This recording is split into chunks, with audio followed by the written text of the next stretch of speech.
Welcome to Turmeric and Tequila with your host, Kristen Olson. Questioning a better way, one gracefully disruptive conversation at a time.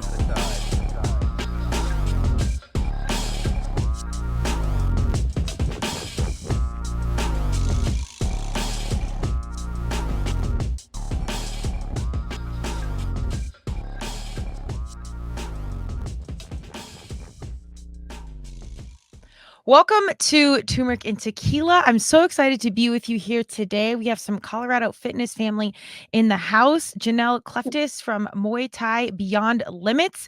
We are going to introduce her and her extraordinary venture happening locally. But before we do, we are going to give a little love to our sponsors, Lux Neuro, offering neurofeedback and counseling where heart and mind align. For more information about what neurofeedback can do for you, listen to the neurofeedback stories of transformation in the middle of this podcast.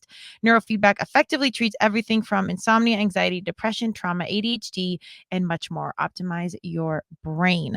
So let's jump right in. We've got Janelle, and she's the founder of Muay Thai Beyond Limits. I'm just going to read their mission so we understand how incredibly special this is, and then we're going to jump right in. Their mission, it says, Muay Thai Beyond Limits is committed to making martial arts accessible to people with disabilities, creating an inclusive environment to bring health, fitness, and social benefits to those who desire to be a part of a martial arts family. Janelle, welcome to Turmeric and Tequila. Thank you. Thanks for having me, Kristen.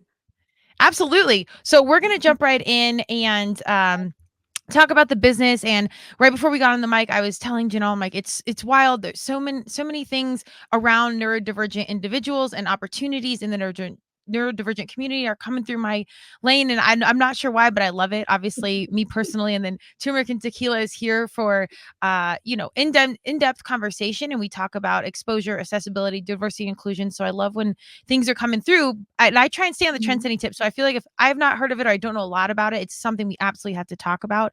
So it's coming up for a reason. Janelle, why don't you tell us a little bit about your personal background, and then we'll get into all the exciting business stuff. Yeah, of course. So personal background, I started Muay Thai about 10 years ago. I moved out to Thailand after college to teach English out there and planned to stay for 6 months, and then fell completely in love and was there for 3 years. And I saw my first fight in a parking lot and was like, that is so cool. And I'm already in my comfort zone, so let me try something else new. So once I found a really great gym with a family. They have a gym in like the basement of their house, and it was very fun. And I told them I wanted to compete, and eventually they got me my first fight, and my love for Muay Thai just kind of grew from there. And then in that time, I was also working with the community, people who are disabled, and that was always my job ever since, summers from high school. My summer job was working with adults with disabilities, and then it grew into preschool, and just I feel like I've done it all. My ADHD really brings me around. There you go. Well, that's really cool that you saw a fight in a parking lot and you're like, I want to do that. Like that's Right? I don't know that everybody has the guts to lean in, but that's pretty cool that now Turmeric and Tequila, you've merged these worlds of passion and what you're passionate about, and then your experience. So like passion and profession now has perfectly merged in to what is now your business. Before we get to that though, I'm curious though, I always want to know, like, tell me about like young Janelle, like how were you as a kid? Were you a competitive athlete? Like how were you? Yeah. Taking back to young Janelle, I was basically the complete opposite. I was very into musical theater. I took voice lessons. My ADHD kind of kept me from doing well in school, to be honest, because I could never focus on the things I didn't care about. But yeah, I did musical theater starting at age 10. My first show was Annie. I was one of the orphans, and I just kept doing theater. And then I actually also I was in a children's circus, which is very random. Cool. I learned to ride a unicycle and rode in a few parades in Canada and New York and all that. Wow. So yeah, I was a very different kid. I didn't do any sports. That's why Muay Thai is so special to me, because I wasn't into sports at all and was terrible at all other sports. And then I found Muay Thai, and I found like I found the place I fit in, It's so huge. And if you listen to Turmeric and Tequila or know my background, a longtime athlete, 3 younger brothers, played everything, got in the mix of all this stuff. Mhm. But it was really about facilitating life skills through sports. School didn't really, like, I did school so I could compete and play at lacrosse and then played in college, but it wasn't really my through line or my motivator to, pay attention in class. I did it to compete. So sports and everything, sports and competing were everything to me, and learning, your Mhm. social skills, your teamwork, everything. If it's not sports, Mhm. even through musical theater, you guys are like a family. I mean, you perform Mhm. together, you practice together. Like, it's still like life skills through theater. So that sense of community, it sounds like, was there early on.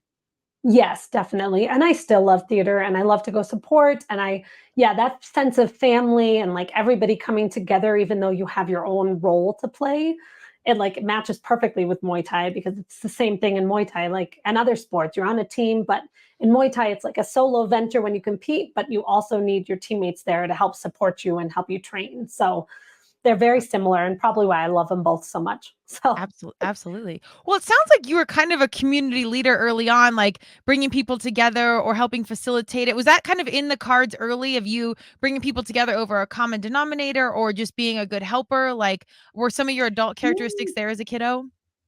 yeah, I think so. I think being a helper was, and I also felt like I was big on inclusion even as a kid. Like I was the musical theater nerd and the band nerd and all that. But I just felt like I wanted to know everybody. And, there were kids in my school who were deaf, and I loved learning the sign with them and being able to sign my name. And like, I just loved that inclusion piece and helping others be able to be a part of things. Absolutely. Well, you learn so much when someone's so different from who you are, where you come from, or all those things. And it sounds like you were pretty comfortable making bold moves. Moving to Thailand is no joke. And teaching English. Did you speak the native language at all? Like, how did you manage that transition? No.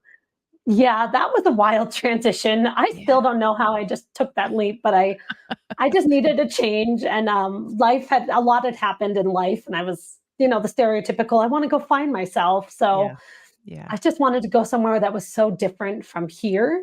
But it was like an adventure every day, and I didn't know the language, but I actually lived in a small town in Thailand called Surin, and so most of my friends that I made were Thai.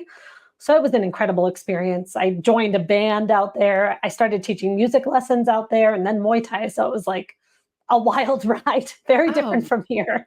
I love it. Okay, well, and we were just talking about my friend Dave. He's probably, I've talked about him probably another, and he's been on the podcast. So you guys will definitely have commonalities around music and, Mhm. healing and therapies and all these things.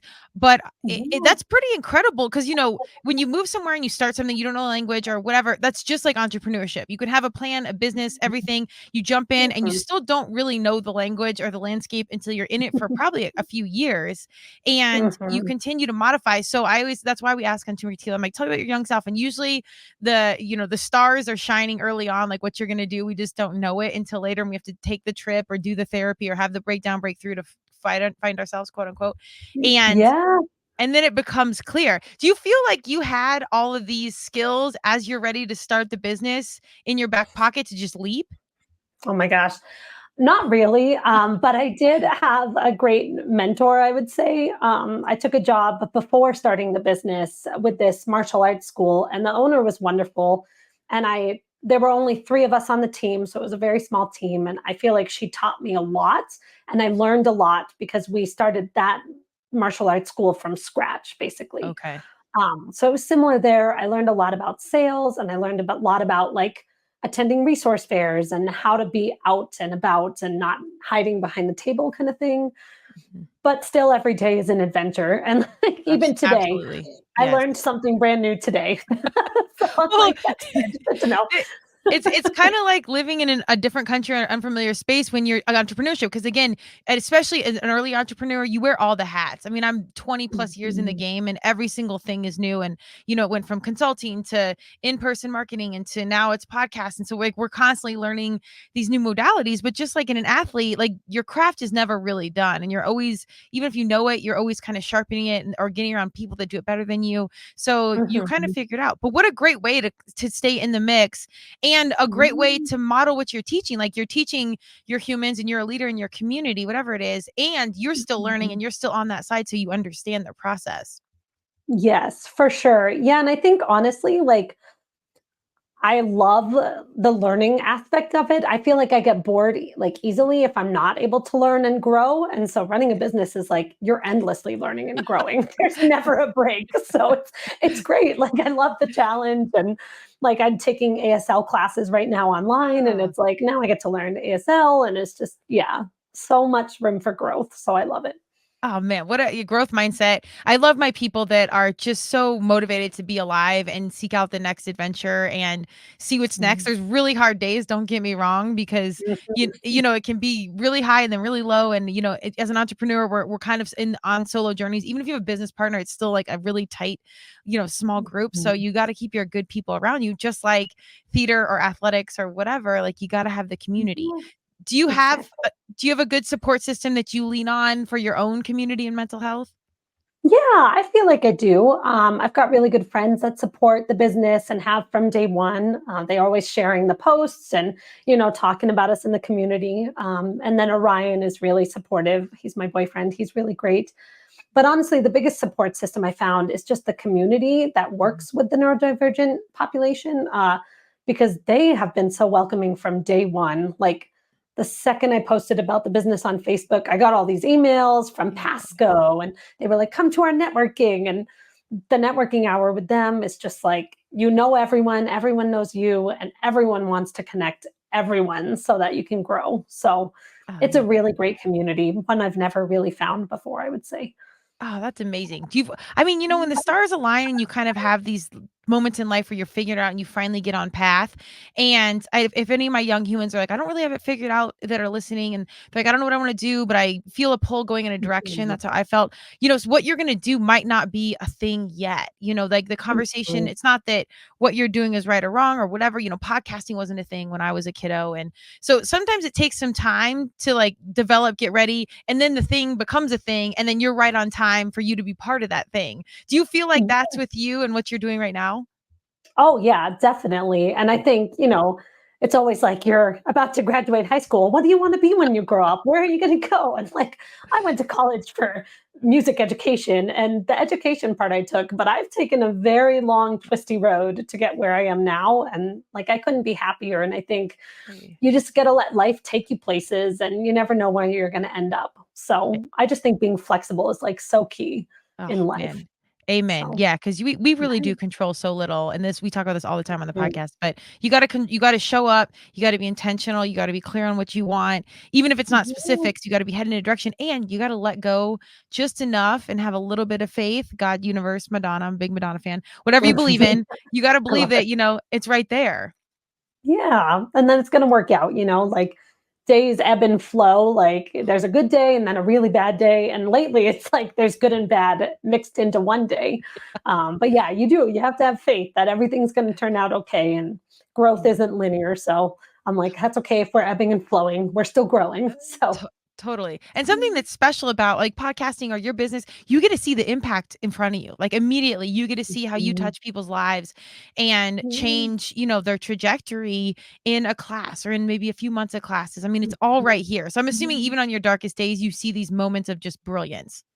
Yes, oh, definitely, and I love seeing when something clicks, or, Yeah. like, hearing a parent comment about their kid doing something they couldn't do 3 months ago, and I love seeing the progress, and, seeing the joy on their faces too, and their confidence grow. Yeah, it's such a visual, like, the goals are so achievable and visual that I see them every time I teach classes, I, so it doesn't I feel like work, that's for sure. For sure. I love it so much. And if you're listening and you're like, I don't, my kid's not neurodivergent, or I don't know if I always tell like my parents or like my young humans that are seeking something out, go get a part of something. Go be part of a community, Mhm. music, fitness, I don't know, recycling, sewing, whatever it might be. Like go get in the mix and then Mhm. find a good coach or leader that resonates with you and find a way to connect. And then that mutually serves, the student and the athlete or the student and the coach, whatever it might be. And Mhm. I think that's kind of what keeps everyone's process moving. Yeah, I love that. Yeah, it's so important, and it's so true. It's not just for the student or the kid either. Like I'm learning so much from these kids in my classes. Yeah. They teach me things about just like how I can be more flexible and adapt, and then they teach me things about technology, and I'm like, well, I didn't know. I have no idea what a Raspberry Pi is, but thank you for teaching me.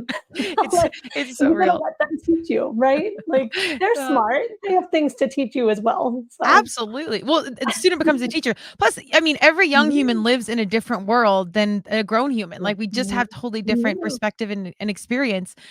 So it's yeah. yeah, we can always learn from one another. It's pretty wild. Mhm. Yeah, it really is, but it's so Yeah. beneficial, and I love everything about it. So Absolutely. Well, so if people are listening, they're not quite sure. Can you explain what the neurodivergent community is or what being neurodivergent is in simple terms? I know there's a couple running definitions and we've got a lot going on in 2024, but just to be yeah. clear. I know, honestly, it's really hard for me to even put it into a definition. I Yeah. think just everybody is so different and has different ways they learn, and their brain is wired a little bit differently sometimes.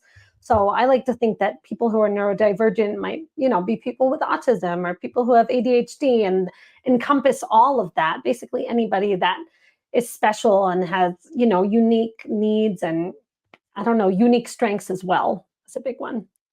Yes. And that, well, yeah, because I'm always researching and looking and figuring it out or trying to in some capacity. And I'm like, God, this, Yeah. everybody has something that's a little bit different than someone else. Like we all learn differently. I was never a great reader Mhm. and I'm probably undiagnosed something. I wouldn't be surprised. But, Yeah. again, my through my through line was sports and fitness, but I would, read a book and then read it again or reread paragraphs or, we all have Mhm. things where we just, we're more visual, we're more this. So I just love any Mhm. general awareness of points of difference.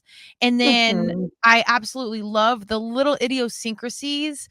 Society might perceive them as negative or positive or whatever, but the little things that make us Mhm. us. It might not even be learning, but it might Yeah. be I like when I was a kid, I always had like I took my napkins and I would always shove them under my leg. So anytime like I Oh, didn't have a napkin, my mom's like, I know they're under your leg. Like so like the weirdest things that don't make sense, but it's like yeah. just little things that make you Yeah. you are Okay. pretty extraordinary. Right? Oh, I totally agree. I mean, everyone's got their little things and, very specific things. I love the napkins. That's hilarious. And It's that is very unique. And I used to have to do jumping jacks in between like classes, and especially when we would go to see a theater performance, my mom used to have to take me out into the lobby in the middle of it. Not even intermission, but just in the middle because I okay. couldn't sit still. So that was my little thing. Like I'm still like that. I don't sit very well. So Well, I think you're using the energy or whatever it is in a positive fashion to go explore and learn and stay in it and keep evolving. I think, sometimes again, what can be so like society perceiving something negative, it's actually quite a gift depending on who you are and how you utilize it. yeah, I think so too. And I think everybody has a gift. Like I think people with ADHD, they might like switch like things they're doing so frequently, but also once you find something you're passionate about, I feel like you really hyper fixated on it, and it could be viewed as negative, but I also think it's great because you learn so much about that thing you're so interested in. Which is Absolutely. how I got to where I am with Muay Thai. So, you You gotta know. go full in. Well, that's the joke about, turmeric and tequila. It's a lighthearted take. People are like, "Is it about food? Is it about drinking?" I'm like, "No, neither." It's, it's the lighthearted take that seemingly opposing things can harmoniously coexist, and Mhm. that space between is graceful disruption. People are like, "Well, is it about balance?" I'm like, "Well, sure. That's you got to kind of find that in between." The reality is, there's not really much balance in this world. Like you're kind of in or you're kind of out. Yeah. You're never really balancing anything. There's always the teeter is always going, Mhm. too much to one One side. way. So it's Yeah, it's really just about that grace definitely. piece of being okay with, doing the best you can. Yes, exactly. That is key, and I think that's key for business owners too, is like, you might be really frustrated someday, but just know you're giving it your all, whether your all is like 20% that day or 90%, like every day is different. So, yeah, the Absolutely. teeter-totter is forever there with how tired I am or how much I have to do and how much I can give, you know? Yeah. Well, and I think what always, being a lifelong athlete, my favorite coaches are the ones that, resonated with me the most, were able to customize their approach with each athlete. I was, an athlete that I would give 100%, I bled it. I bleed the brand. That's what I do in my marketing. Like I'm 100% in or I'm 100% out. Like it's a fit or it's not. And the coaches that knew me knew how to coach me and work with me and, help me facilitate, conversation as a leader and do this, but they could customize it. And I think that's the same Mhm. thing, particularly I would assume with the neurodivergent community where you get to know each individual human and then you can customize your approach. Is that something you do on the regular with every student? Yes, I feel like I do. And every student, like some are the visual learners, and some learn by literally hand over handing, and then they get it by themselves, or they need it written down to understand what they're doing. And then not only even that, but some of my students need that strict structure, and some need creative, like basically play back and forth. So it's more play based and child led activities. And then every kid just needs a certain relationship with you too. Mhm. Like most of my students really like when you talk to them like they're an adult, or you treat them as an equal instead of talking to them like they're a kid and they don't know as much as you. So I always have to adapt to like, okay, this student needs more sarcasm and this student needs more child led, and constantly adapting, which I love because everyone's unique, you know? Absolutely. And what I mean, that's so cool. You get to connect on so many different levels Yeah. and be all the way in. Do you think that so tell us a little bit about Muay Thai if people don't know martial arts specifically and why Yeah. Muay Thai is different and why it's so special to you? For sure. So Muay Thai is called the Art of Eight Limbs, and it's Thailand's martial art, obviously, since that's where I started it. So I was kind of learning it in its home base, which was really cool. So it's similar to kickboxing. Muay Thai people hate when you say that, but it's just the easiest way to say it. So we do boxing strikes, elbow strikes, which are my favorite, and then we also do knee strikes and kicking strikes. And there are so many benefits. I feel like you're constantly having to think ahead of your next move when you're sparring or training. You get to learn how to like cross your body, which is so important for kids, especially neurodivergent kids as well. And I think the discipline it takes to be able to train and keep training even when it gets hard is so huge, because it will get hard and it'll take years to even get kind of good at something. Yeah. 10 years in and I'm still not really exceptional at anything, I would say, which is okay because I'm forever learning, which I love. But Oh, it's a really incredible martial art, and I recommend watching fights and watching training. The reason I fell in love with it so much is because there's just so much respect in it. Like you watch people fight in the ring for 3 or 5 rounds, and at the end, they hug or they why and bow to each other. And it's just like you're friends, even though you just compete, like had a competition against each other. So I love that. That's what initially drew me to it. that's beautiful. I mean, what solid life metaphors. Like, it's gonna get hard. You got to stay in it.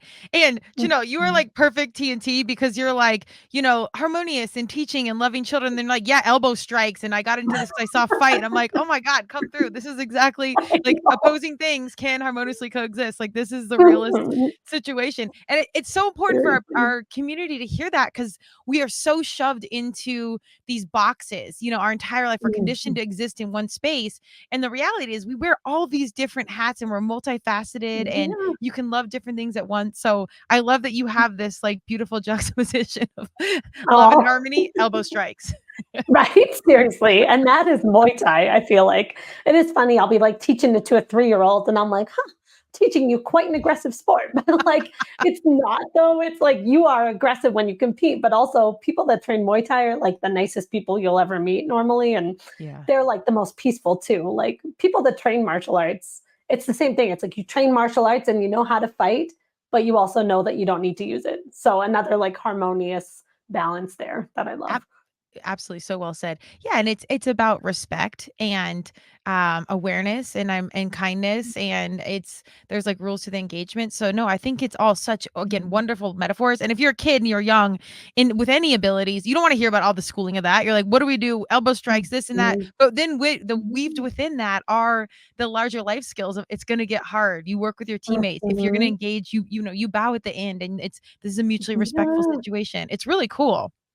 definitely. Yeah, it is so cool. And there's a lot of schools do like mat chats, and we do that as well. And we always teach like the sign. So we'll talk about like strength, and like sign for strength is strong, right? So we'll Okay. teach the kids the sign, and then you get to incorporate that into the class and let them be a part of the discussion. And it's so great for kids to learn all those like skills that will take them further in life, while building that confidence and those skills directly through Muay Thai or martial arts.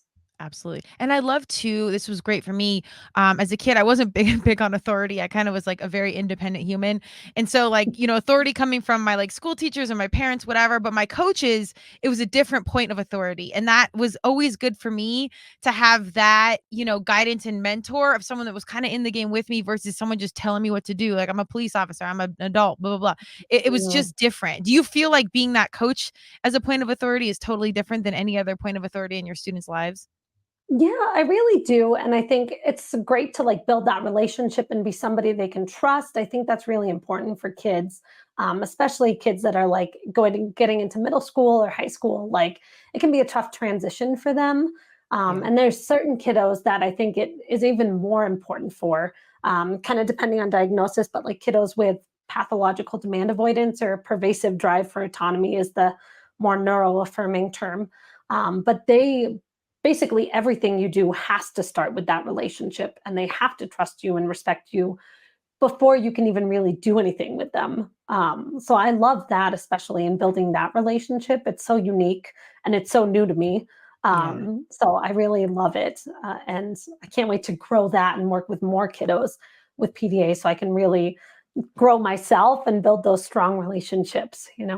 That's extraordinary. Well, that's a perfect transition here. So tell me a little bit like, there's a traditional Muay Thai training studio, and you've touched on this a little bit already, Mhm. but what is specifically different about you guys, like in the daily routine or your approach? What makes you, special and stand out from a more general traditional Muay Thai training facility?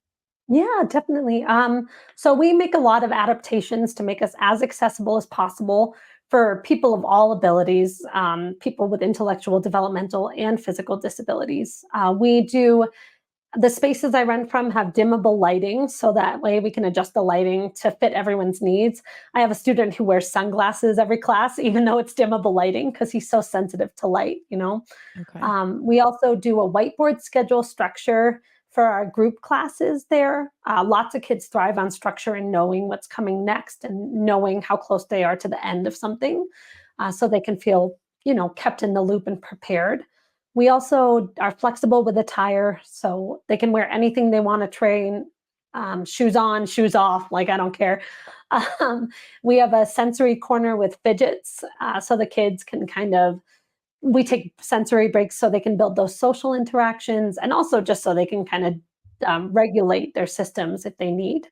And then we also do heavy work every class, which is basically like push or pull activities. A big one is slamming a medicine ball on the ground. Everybody loves that. It is the biggest hit. They really get told they can throw things often, so they Yes. enjoy it. And it's really great for them to kind of regulate their emotions and center themselves.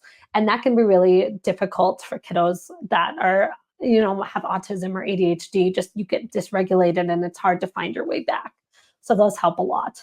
So those are kind of general ways we adapt. And then my biggest thing is just being flexible because every kid needs something different. Yeah. So I try to adapt to meet every unique need as best I can as well.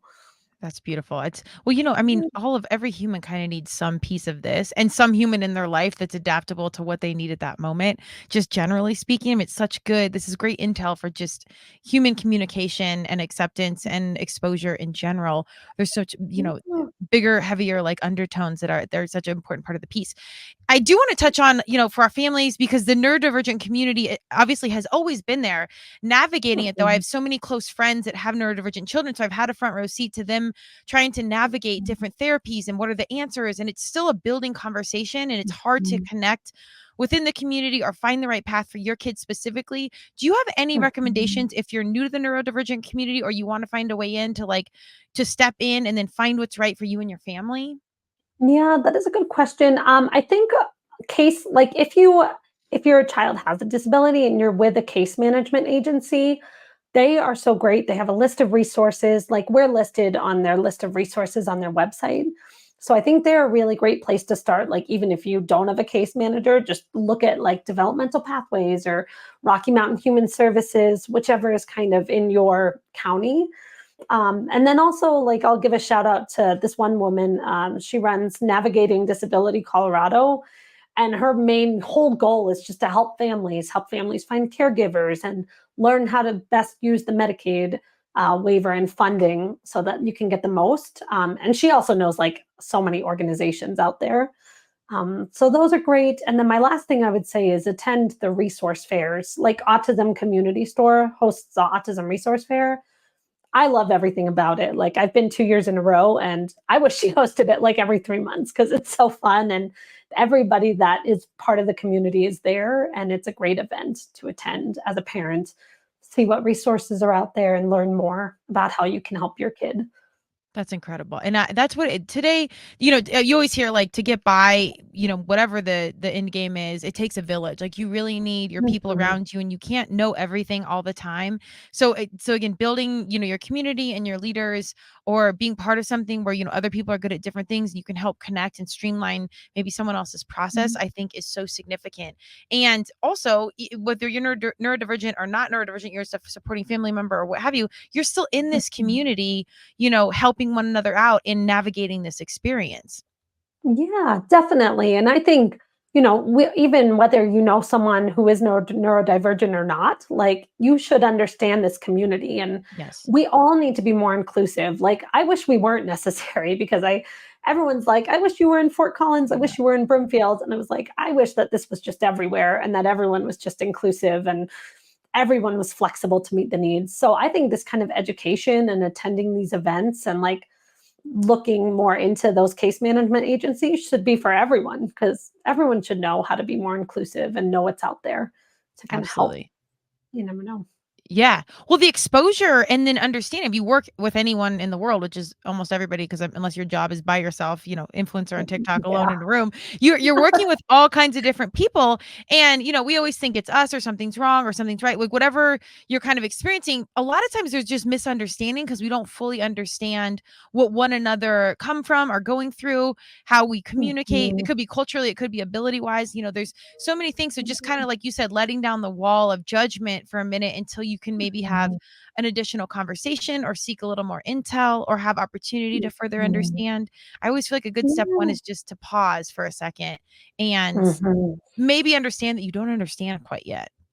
Yeah. Oh, yeah. And that's so important to like know that you need to grow and definitely Mhm. pause and take a step back. And I've had to do that before. My first time working with a kid with PDA, I was like, I have no idea what I'm doing, but I was honest about it and was like, Yeah. I am not, we're not making this accessible for them. What can we change? Like, you have to be willing to change yourself and adapt. Like, the world is forever adapting, things are forever changing. So, you have to be willing to as well, and also just believe that people are capable of anything, I think is Yeah. key. Because I've Yes. even had parents, I have certain students and they're like, well, how can they train? And I'm like, they can. Like, you just got to believe it and figure out how to make it work. But like, that's why martial arts is for everybody. Like, you just got to find the way. That's all. I You got love to it. adapt. So, Yeah. You find a way, everybody's reachable. You just have to find a way to reach. And sometimes that's yeah. just time and log in some hours Mhm. and Yes. letting things kind of do their own thing. Again, life metaphors. Like this is applicable to all things in all of our Right. lives. It's kind of wild. It is. And I mean, tell me a little bit about your education in the community. I mean, it sounds like you've done it literally forever. And I know there's programs, the certifications and teachings, but just like an athlete, some of it's Mhm. like you just got to be in the mix and do reps as a leader and continue to evolve to really know what to Mhm. do. But did you have any sort of like formal training or programs or anything that you suggest for anyone that wants to get in on the teaching or coaching side? Yeah, for teaching or coaching Muay Thai in particular, I think just like starting to learn yourself. Pretty much every gym I've been at has been willing, if you've been there a while, to let you coach and let you try teaching out, which is how I started. And that's where I knew I loved it. And I think teaching just really takes experience, like teaching Muay Thai. I think if you're looking to become like a teacher with kids, there are a lot of different bachelor's degrees you can take or like courses you can take. For me, I did study education in school, even though it was music. And so I learned to work with people of different ages. But another good way is to start as like a para if you want to get some experience working with people with disabilities. That's actually was my first real job in that community. And then it kind of grew from there. Awesome. Yeah, I'm so here for the educational platforms. And again, so much is evolving so fast. You need to do that and just go get real life experience, get immersed yourself in the community, Muay Thai or neurodivergent or whatever it might be, and just start. Yes, for sure. And I've got to say, like, at least for myself, I think experience taught me way more than Yeah. any formal education did. Like, Yeah. but I'm a learner by doing. So I was like, I need to get out there. I need to work with these people and like I need to figure it out while I'm doing it. Yes. So yeah, I like to say the experience is key. I'm with you. Well, as an athlete, you kind of get used to public failure. Like when you're on the field, like everyone's seeing you miss the ball or miss the elbow strike or whatever. Like it's kind of out there. So it's good practice to like, well, frick it. Like we're in it. Like let's just learn. So you get Right. that experiential reps very early where it kind of limits or lessens the fear as you get older of just like, well, we've already done this a million times. So it's okay. Right. Yeah. You got to be ready to fail. It is hard to fail. It But yeah, is. definitely you're right. As an athlete, like you're constantly failing. I mean, you're not doing something right, or you mess up in a fight and you lose, or you miss the I don't even play those sports, but like you miss the goal or whatever with the ball. Like I don't know. Totally. Um, Totally. but yeah, and that's the same as a business owner. Like I feel like I'm constantly failing and learning and making mistakes and learning to fix them, and then things grow from there. So Absolutely. failure is key and Yeah. failure is important. Well, there's no other way really to evolve. You have to just continuously be graceful with yourself. And if you're an athlete or any sort of perfectionist or business owner, or like, kind of like these mission driven type A humans, which we likely both are, it's Mhm. hard to maintain the grace and the forgiveness and the acceptance of something being imperfect. And the reality is, again, like our young selves, dust the dirt off your knees, get up, get back at Mhm. it, and we'll be a little bit better next rep. Yeah, exactly. Yeah, you just got to get back up and try again is the thing. And I always tell kids, like, because I have a few kids that are perfectionists in the classes, and I'm like, well, perfect doesn't exist. Progress exists, and you can Mhm. constantly be getting better, but perfect is not there. So I There you think it's go. important to understand that too. Absolutely. This is such great stuff for you as a business owner. I mean, the kids really are the teachers in the game, keeping us all humble and in the mix because they know so much more than we do in all reality. They do. Oh my gosh, seriously. Yeah, and they listen to everything and they like take it Mhm. all in. Whereas I feel like adults, we start to get kind of stubborn and we're like, well, I already know that. Yeah, It's like, yeah. well, as kids, they're like, I don't know, let me soak it all in. That's why we become antiquated at some point. So that's what we'll teach the students right now, and they'll just take over, which is totally fine. That's why we're here. Right? Yeah. I know. I Yeah. love to joke. I'm like, oh, well, you should teach today. It's like you're doing better than me. Like, you know better than I do. It's really Oh my funny. God, it's It's so when real. kids all with you. Yes. You're pretty honest with yourself around kids because they'll definitely be honest with you. So, Yes. They are the absolute truth.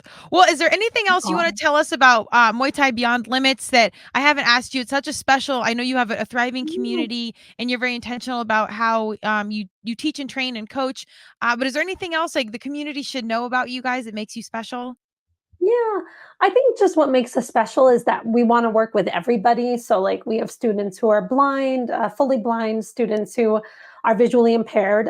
We have students who have hypotonia, PANS. We have basically just like whatever, like, if you think you won't be accepted somewhere else or you don't feel like anywhere else will fit, come to us because we want it to fit. And we do offer small group and private lessons. So that's really important for those parents that want the private, or like right now for kiddos with that pervasive drive for autonomy. I'm like, let's do a private for now so you can take charge and we can really build that relationship.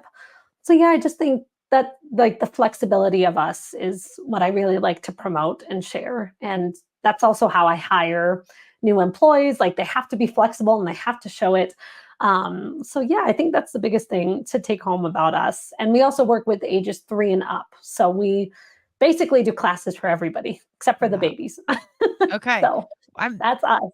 That's extraordinary. That's a lot of bases to cover, and yet I can also see how it all sort of fits together, and it's just like this harmonious, wave pool that's just moving, like, and it's fluid, and you just go Yeah. with it, and it Yes. works. Constantly moving, yeah. But I love it, and teaching classes, there's nothing better. I never feel like I work when I'm teaching the classes and getting to spend time with the students, so Yeah. I yeah. believe it. Well, so if people are listening well, actually, I did ask you this. I don't know if this is a weird question in 2024, but I'm You're so good. curious about, learning like you on visual. I'm like, can I come and just watch classes? Like, but if you don't have a kid in the class, is that like a weird thing? I don't think so. I just wanna check with parents first, to make Yeah, sure they're okay. okay with somebody watching, but I've had people come and watch. Okay. And then if anybody wants to come, like, try the program, we do a free one-on-one with me. So that way you could like try a mini class yourself and just get to experience what it's all about. So That's it's pretty that's so fun. cool. Yeah, I'm just But so watching is a curious. whole different story.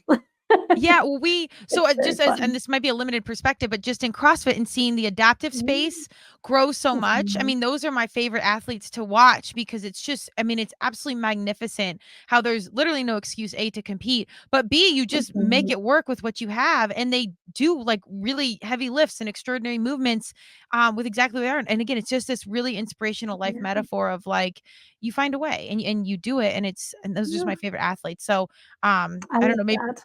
yeah, maybe at some point you can do like a YouTube live or something with consenting kiddos just so the greater world can Mhm. see like this is how this is a thing and how it works and what's going Right? on. Because I'm assuming it's very different to see in real life.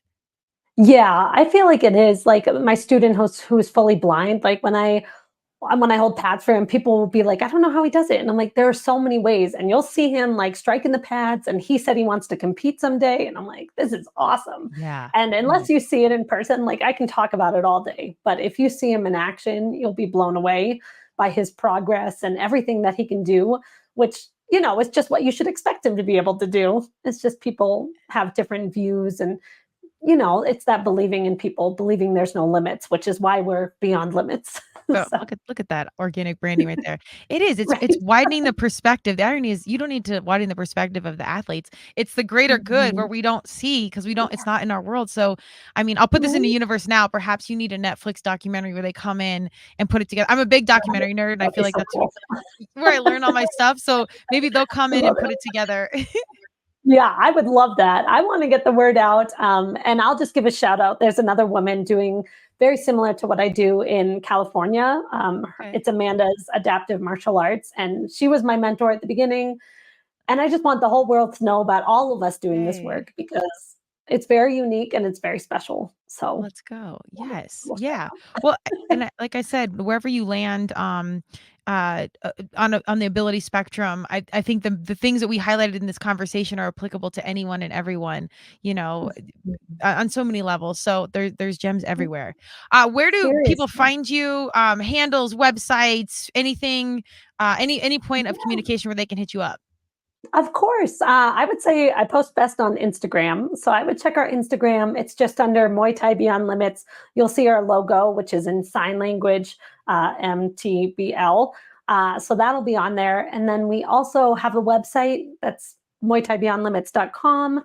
I just updated it. I'm not very technological, but working on it. Those are probably the top two. We're also on Facebook. So I would just check us out on there. But I love to share about the students and everything that's going on with us on our Instagram. So definitely follow us there. I love it. Yes, and that is like Mhm. before the Netflix documentary, I do think that is the good step one if you wanna see and understand what's going on. You do a great job with social media. I don't know how you keep up with all of Thank it you. while custom coaching and teaching and business and then doing Instagram, which is a whole cardio situation in itself, so you get a gold star on all those things. Thank you. Yeah, I'm impressed. I've kept up with it myself, but I actually find it kind of fun. So that might help. It gets my Hey, creative juices flowing. yes, So yeah, yes. definitely that's where I post everything. I love it. And there's a lot of organizations that also work with the community that I follow and communicate with. So that's a great resource for parents too. They'll be able to find so many resources through our Instagram as well.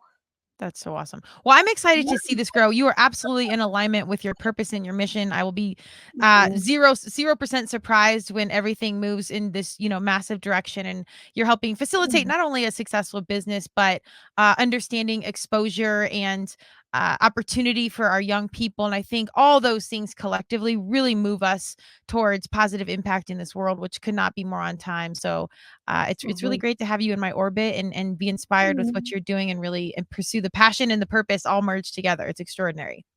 Oh, well, thank you, Kristen. I really appreciate you having me, and you're doing great work as well, with Yeah. everything, KO Alliance and everything.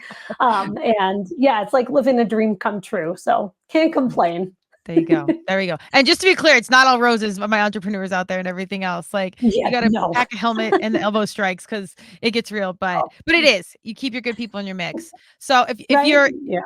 if you're interested in the neurodivergent community or you've got a kiddo that this might be a fit, please check out Janelle. I'll of course post all the links and all the points of information where you can find her, what she's doing, but it's really extraordinary. And like she said, the resources that are weaved within her social media and everything else, I think you do an incredible job of just helping streamline the whole process of getting in it or staying in it or understanding or being part of it. It's a really beautiful thing. So go check her out, and then we will catch you in the next podcast. Janelle, I did have to ask you, I almost forgot one last question. What is success to you? I think success to me is just like seeing the impact that I'm having and like seeing the growth with my students. And I send out surveys to parents, and getting that positive feedback from them has been key. But yeah, I just want to make a difference in the world. My mom did as an occupational therapist, and I just want to be just like her. And I'm like, I want to make a difference and share inclusion. If more places become inclusive and more gyms, then I feel like everything is fabulous. And that's what success means. Amen. No, so well said, and no surprise that all fit together. I mean, you're already doing it, so you're gonna have to put Netflix documentary in there. Like, let's go. We're gonna add on to the pile. But you're out here. Thank you. I would love that. Yes. I watch Netflix all the time. There we go. We're definitely consumers. But so go check Janelle out. It's definitely a thriving situation in Colorado. I had 3 different people tell me about you. So it's happening.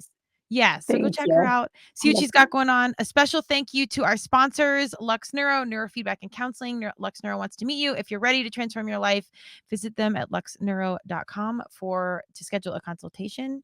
And we will see you on the next show. Thank you so much, Janelle. I appreciate it.